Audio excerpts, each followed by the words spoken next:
you have these very distinct kind of sections throughout your life. I know that some parents are very picky about what their children wear, and with my daughter, I try to, as much as is appropriate, let her be herself. When it comes to fashion and style, it should be about, yes, that's not my style. I wouldn't particularly want you to be wearing that, but if you love it and you think that's great, then great. That's exactly what you should be wearing right now. I'm very about glamour and sparkle and fun. Find your red because it's such a confidence lifter.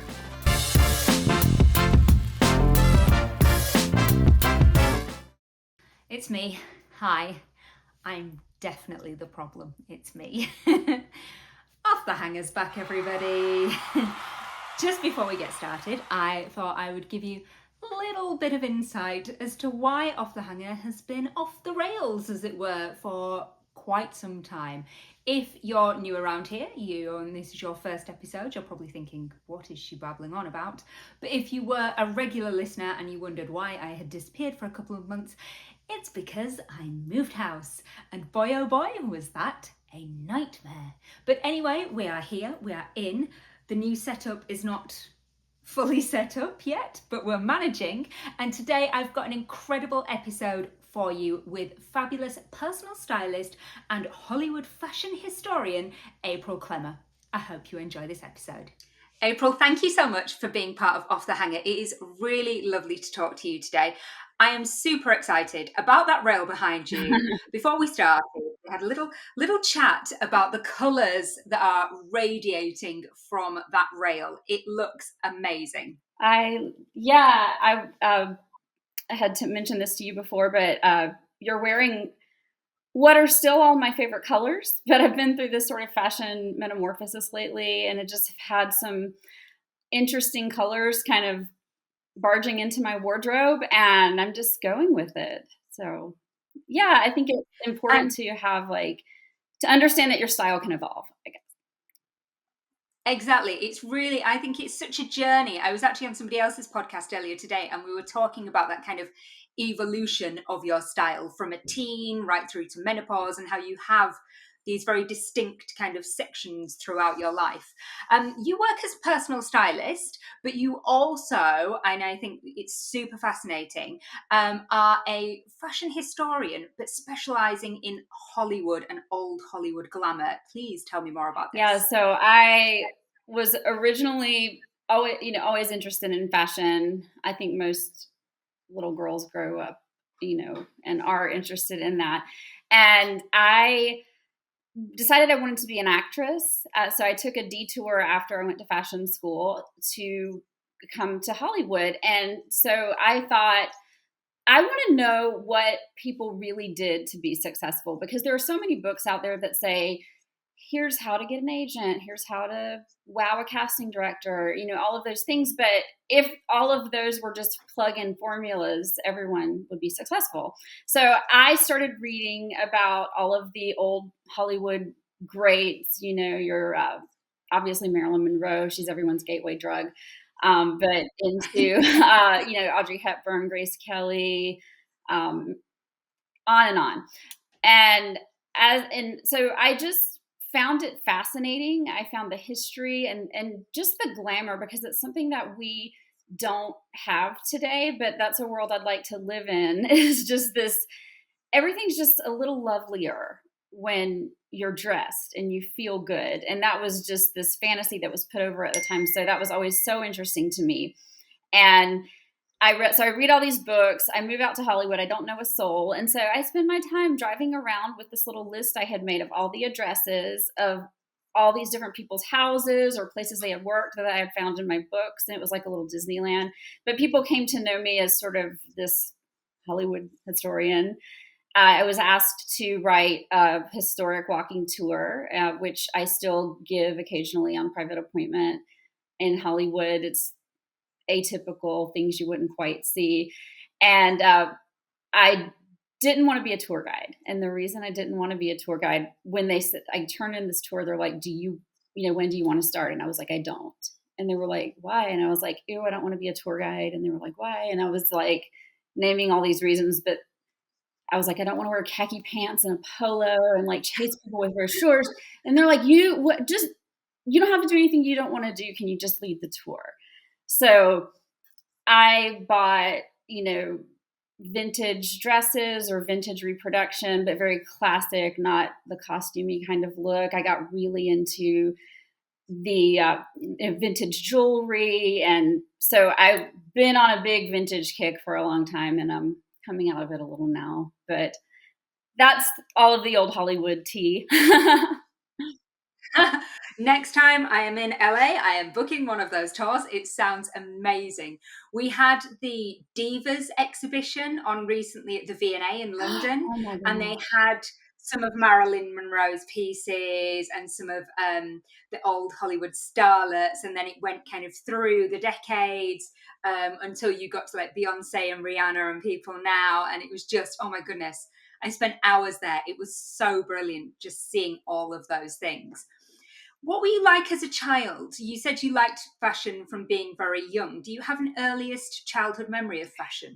My grandmother used to buy me little swimsuits, like when I was very little, all the, different designs and stuff. And I would put them on, and like my mom would make butterfly wings out of cardboard. And that was like my favorite thing to wear, just like to run around and, you know, feel like a dancer, I guess. There's a photo I have of me as a witch when I was probably about 4 or 5 years old. And I have like a black robe, a black hat, red tights, pink ballet shoes, and just a random yellow scarf over my hair. And that was my interpretation of a witch costume. So I early on, I guess, just was putting my own spin on things. But I really appreciate my mom letting me do that. I know that some parents are very picky about what their children wear. And with my daughter, I try to, as much as is appropriate, let her be herself, because my mom did that for me. And I think it allowed me to really explore and become comfortable with my own style early on. I think that's incredible. Yeah, I think you're completely right. It's about not setting those boundaries when it comes to creativity and it comes to fashion. There's always going to be rules and boundaries about everything else, about how much screen time you can have Mhm. and what time you've got to come back inside. But I think when it comes to fashion and style, it should be about, yes, that's not my style. I wouldn't particularly want you to be wearing that. But if you love it and you think that's great, then great. That's exactly what you should be wearing right now. Yes, yes. And, we are appropriate with, occasions and things, because I do believe in that. But yeah, overall, Yeah. the creativity and all of that, that's a great way for kids to express their creativity. So don't squash it. Exactly, exactly. Let's dive in. So, what is the oldest thing in your wardrobe? Okay, so it is this. Where did it go? This is a flapper dress that is probably over 100 years old. It's really Wow. just the shell. It probably had a slip underneath it, and because it's very open on the sides. And this was gifted to me by, well, it's kind of a, here, I'll put it back up here. It's kind of interesting. It was gifted to me by an ex fiance's mom, and they knew I was really into vintage. And then when obviously that relationship didn't work out, no one asked for it back. And I was like, and I think when she gave it to me, she was like, "You're probably the only one that can fit into this and that would wear this." But I've had such a good time wearing that dress. But I'm like, is it haunted? Like it was his great grandmother's. But I I've worn it all different ways. I have when I wanted to be more modest, worn a slip under it. When I didn't care, just worn, black, very full coverage undies, and like clasped the back together. It's with a diamond choker. And I've done the gloves, I've done the furs, but it's so much fun, and I love it. And I think for vintage fashion, uh, you need to decide: are you going to collect it or are you going to wear it? Yes. And I think it's okay to do either one. So I have some pieces that are kind of collector special to me. But most of the ones I wear because clothing is meant to be worn and enjoyed, first and foremost. So I do wear it. Absolutely. And I think that's so great. What an incredible piece to have. And you're completely right. They didn't ask for it back. They don't need that back. They're probably just whoever it originally belonged to would probably just be thrilled that it was still being worn and still Oh being yeah, loved. yeah. Exactly. Now, what's the piece in your wardrobe that gets the most compliments? So it's more a color, and as you can see behind me, I have a lot of red. And for some reason, whenever I wear color, but particularly red, I get more compliments. I think people just really respond to color because it's not worn as often. And I think color can be very powerful. So it elicits a reaction from people. And I know with red, I just want to throw in a lot of people are like, I can't wear red. There's no, it doesn't look good on me. There are so many shades of red.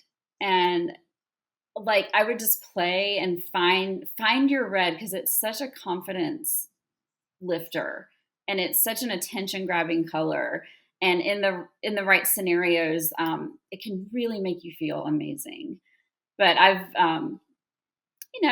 been changing and growing and evolving as a person, and for some reason this a lot of red has made it into my wardrobe and it gets a lot of reaction.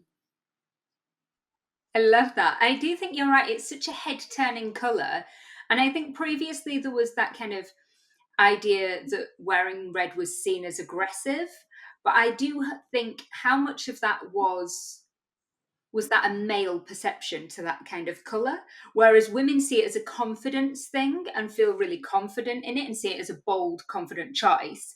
And I think there was that idea when people were kind of coming up with this color theory of this color means this and this color means that, that there was this idea that, well, red's aggressive. And it's like, well, is it aggressive or is it confident? I think there's a very fine line between the two things. Yeah, and there's a lot of color research that I've looked into that says different things about how red is perceived, or any color is perceived in different environments.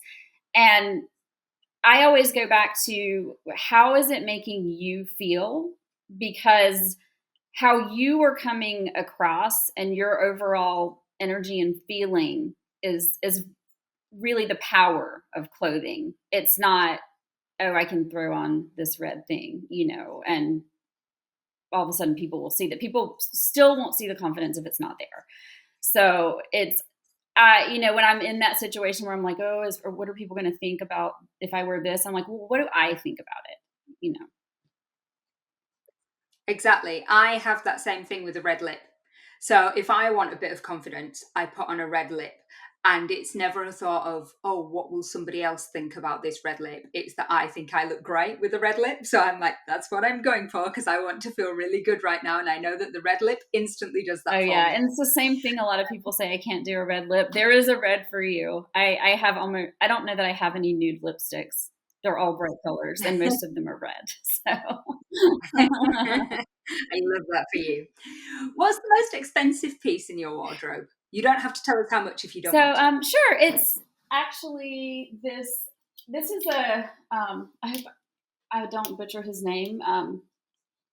Garav Gupta. He's an Indian designer, Okay. and it's just a white like tuxedo jacket. But it has these. I'm not. It's called the Orbit jacket, and so these are very stiff.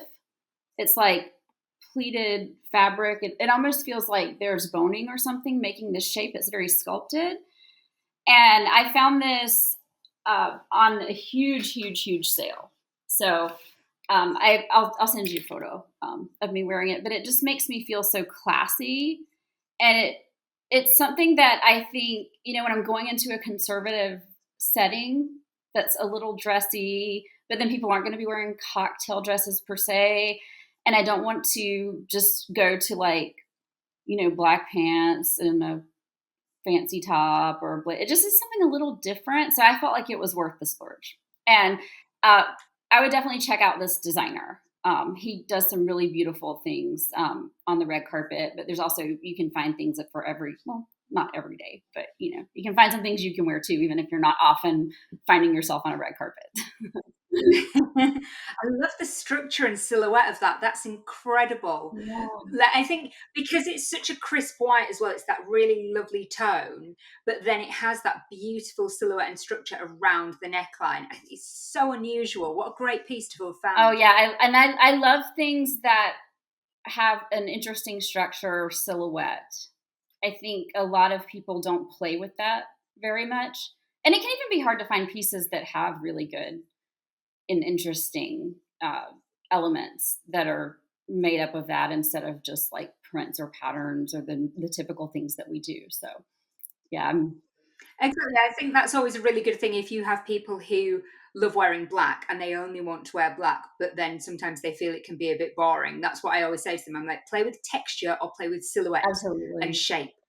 Try something that's a completely different shape that you've never worn before, or something that's layered with different textures, and that will stop it looking just like a boring plain black outfit. Yeah. Now, what's the newest addition in your So wardrobe? I'm actually wearing it. It's this pink.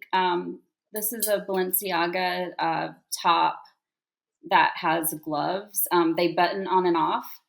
So here I'm putting one on now, so you can kind of see the full effect. But this is like I believe 2022, so it's not brand new. I found it in a resale shop, but I had seen this just in photos and thought it looked so amazing. I love from my vintage days the gloves, so it's just this Oh, it's pretty so fun. I honestly. love it with the But it gloves. was just the color, the glove situation. I just everything about it, and I was like going through the racks, and I found and I was like, oh, hello, oh, Hi. we finally meet. It's like it was like meeting a celebrity because I had like seen this and thought it looked so amazing, and I didn't even have it on a list because I was like, I don't even know how you get that. Like it was, several years old, but yes, this. I think Kim Kardashian wore some kind of situation like this on Saturday Night Live. I don't really know a lot about the Kardashians. I mean, I know what everybody knows pop culture, but I don't like follow them. But I remember thinking, I thought that's bold and very cool. So I was glad. You see, also, you've solved a mystery for me because I had seen those pieces with the gloves and I was like, that's cool, but how do you use your phone? Like, in the UK when it's really cold in winter, Yeah. this is such a ridiculous thing, but when it's really cold in winter and you've got your gloves on and your phone rings, I will regularly, and I'm sure I'm not alone in this. If you've done this, please write in like the comments. I will regularly answer my phone by using my nose Really? instead of putting my finger on it and having to take my glove off. I'll just swipe it on That's my such a nose. great It literally hack. goes. Oh my gosh. Like, But I did think, looking at those tops, how are they using their phone? And now that I know it's unbuttoned, it's buttoned on gloves, yeah, that's solved a mystery you for me. can't I really, enjoy it's this hard to very show much. them, but they're a little there's like three little places where they button on and off. But honestly, like, it looks fine without even the buttons. It looks seamless. Yeah, yeah, you don't really Yeah, see it. I don't, um, I'm not really able to keep them on a lot because I don't know how to use my phone with them. And so now I do. It's such a stupid thing. I'm sure other people do this as well. I'm sure it's not just a me thing. I really hope it's not just a me thing. But yeah, I will quite often, if my phone rings and I'm out and I don't want to take my gloves off because it's freezing, I will literally just swipe my phone. Terrible. Anyway, not good if you've got makeup on because then you do end up with makeup on your phone. But you get makeup on your phone Oh, all the yeah. time anyway, don't you? Yeah. Casualty. My phone's forever covered in foundation. It's fine. What's the most sentimental piece in your wardrobe? I'm guessing this might have been quite a tricky one for you, having such a love of vintage Yeah, clothing. it's actually a piece of jewelry. If I can use jewelry. You absolutely It's can. this gold necklace. It's just a coin necklace. I don't know if I'm doing a great job, but my dad collects coins, and so he got this for me. And this is like a gold remake of a 1916 coin of the Statue of Liberty, and he bought it for me and then had it just done into a necklace. And I love it because it's a piece of jewelry that I would not have picked out for myself, but I love it and I wear it so often. And then obviously with something sentimental, the thought that was put into it is special. And just that I wouldn't have picked it out, but I love to wear it is just that's so magic when that happens. So this it reminds me of my dad. I feel very close to him when I have it on, and it's I actually do get a lot of compliments on this necklace too. So It's yeah. beautiful. It's a really beautiful piece. He's obviously got exceptional taste. I do love that too. If somebody buys you something and it's unexpected, something that you would have never have looked twice at, and then they buy you it because they saw you in it, even if you didn't see yourself in it, Right. and then it just works and it looks great. Yeah, that's and especially when it's a guy. You're so Exactly. good. Wow, well, check you out. What's the piece in your wardrobe that most sums you up? That was hard. Yeah. So I'm gonna send you a photo of this, but um, this right now, this is a silver. It was Houston. It's a one shoulder dress, and it's a mini dress, but down at the bottom, it's got tassels. So the dress stops like here, and then the tassels hit me down about the calf area. And this was my New Year's Eve dress. And then this little flower corsage I wore on my wrist. And it just was this, I don't know what made me think of it, but this accessory just like made it pop. And I thought it looked so great. And I was like so proud of myself for putting this like little $10 flower with this, dress. And I came downstairs and my mother-in-law said, "Oh my gosh, you look gorgeous." And she's like, "I love that flower." And I was like, "I love it too. Thank you."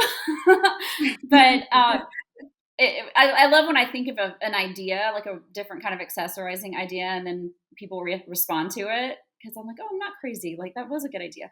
But I also, I think it sums me up because I'm very about glamour and sparkle and fun. So the dress it's really fun. It's vintage, but not in it's not has a vintage look, but it also has a modern design at the top, and it just you want to dance in it and have fun. And I'm very much about looking the way that I want to be feeling, and that was completely that night for me was I wanted to feel sparkly and exciting, and I felt all those things, and I felt like the dress communicated all of those things without looking costumey. It's incredible. And there's a couple of things you said in there about how you dress, how you want to be feeling. And I think that's magical. That's such a brilliant way to describe it. I have a similar thing with the idea of wearing things that are fun. And I had never clicked that that's what it was, that it's because I like the idea of like being fun and having fun and you know what I mean, maybe being a bit silly, and so quite often things that I buy fall into that category. To somebody else they're probably a bit ridiculous or a bit silly or a bit daft, but to me they're fun. And so I'm like, that's fun, I want to wear that. I think that's such a great way to describe that feeling. Yeah, that's the kind of the heart of all the work I do with my clients is I want, there's a lot of mindset and work with your confidence, because I feel like that's when your clothes can be effective is when you're in touch with how you're wanting to be feeling and be perceived. And when your clothes reflect that, then there's just great synergy that happens. Amazing, then you're nailing it. Now, in these moments we're not nailing it, but do you have a fashion faux pas or a wardrobe malfunction that you would like to share? I was thinking about this question and I was like, I cannot have made it this far in my life and not remember a major faux pas. So I must have blocked some things out. I did, start my monthly time once in a white dress. I was driving home and I lived at this apartment complex that had occasional, like, they had a contract with the radio station to have concerts on the roof. So there were like valet parking instead of just driving into the garage. So I get out and the valet's like, "Miss, you have check the back of your skirt." Like, and I was like, instantly like, oh my God. But and I was home, so thank goodness I could just go take care of it. But I think it's kind of the way that you respond to those things. I think the only other one I can really think of is I like to. I'm short, so longer hemlines they have to hit me in a certain spot. So I usually just wear like knee length above the knee, so that and vintage style sometimes the circle skirts, they can blow up. So I've had like skirts blow up, and I'm just like could happen. I'm going to be prepared. And I am not the first person this has ever happened to. I'm not the first person that a stranger has accidentally seen my underwear or my boobs or something. So, it's, I think it's when you don't make a big deal out of it, it doesn't stand out. And I try to just go with it. Exactly. These things are happening to all of us. It's absolutely fine. Now, you mentioned that you're quite short. Are you a heels girl? What are your favorite So I shoes? was very into heels. And then I had my daughter, and she broke my feet. I used to say like for a while, but I still love beautiful shoes. And I was actually sad looking through my closet, trying to pull some shoes out. I was like, where are all my cute shoes? And really, I am very into comfort uh, for my shoes just because of my lifestyle right now. Like even when I went to that New Year's party, I made sure the shoe looked good, but was a brand that I could trust for comfort. So, but I did pull a couple of pairs of shoes out, and these are like these bubble clogs that were really big in the spring and summer, and they were so comfortable. And I wore them. You couldn't get them off my feet. I wore them all spring, summer, and they were just so great instead of a sneaker, which would be so expected. And these were just fun. And another pair of heels that I'm like to wear. These don't look very special. These are just a white pair of hopefully faux snakes. I think it's faux. I don't think I paid enough for it to be real. But they're, I feel like these might be meant for an older crowd, but they're so comfortable and I love them. And I'm just having a moment where I'm over black as the neutral right now. And so I'm loving playing with like what I would just do a pair of black shoes. Now I'm doing white. And so I love putting these with jeans or something a little more casual. And then the last pair that I have, these are just some really cool booties that I got, and they have the super pointy toe and they hit just above the ankle. And I love this kind of heel. And I bought these actually for a photo shoot, but I kept them because I thought they were just Because very they're mod. awesome. Yeah, I loved them. So yeah, I love beautiful heels. Um, I just most of my really great ones, my feet grew a little bit when I had my daughter, and so they never got replaced. It happens to us all. Now, is there a piece that you are lusting after, something that you don't currently have but would love to have? And it doesn't have to be practical, it doesn't have to be cheap, it can be anything you like. What would it be? So there are two. One is the Chanel 22 bag. I just love that kind of God. hobo style. And I just love it. It's just like my bag, but Chanel. Yeah. So I would love to have one of those. And then the other thing, continuing with this like weird Balenciaga kick I'm on, is the Panta legging, which is Right? yeah, it's like I saw the first time I saw that, I was like, how like did they put like tights over their heels or like what is going on? But it looks amazing. And it's just something about the heel being part of the legging or part of the hosiery that is it's just fascinating to me. And I'm like, I would really love a pair of black ones. I've seen hot pink. I wouldn't mind that either, but I think I'd actually wear the black because they're such a statement piece that I think it's enough of a statement just to have them on. Very cool. I like both of those choices. And finally, to finish on, is there a piece of fashion advice that you would have given to your younger self? Oh, yeah, if I could go back, I would just tell myself to loosen up. I was, uh, I was raised in, the South, Georgia and Alabama, those areas, and there were a lot of rules around fashion. So I was very schooled in what was appropriate and what you were supposed to wear. And not saying we should break all the rules and there's never any consideration given to occasion and that kind of thing. But I kind of wore things as armor and I was so concerned about getting it right. And there were a lot of times where I kind of lost the fun of fashion because I was trying to be what someone else wanted me to be. And in those situations I never stood out.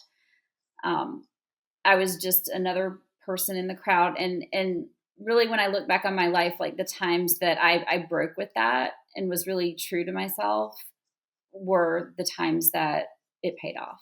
So just calm down. Just don't be so worried about other people. Just be tuned into like what is going to make you feel comfortable and have the best possible day.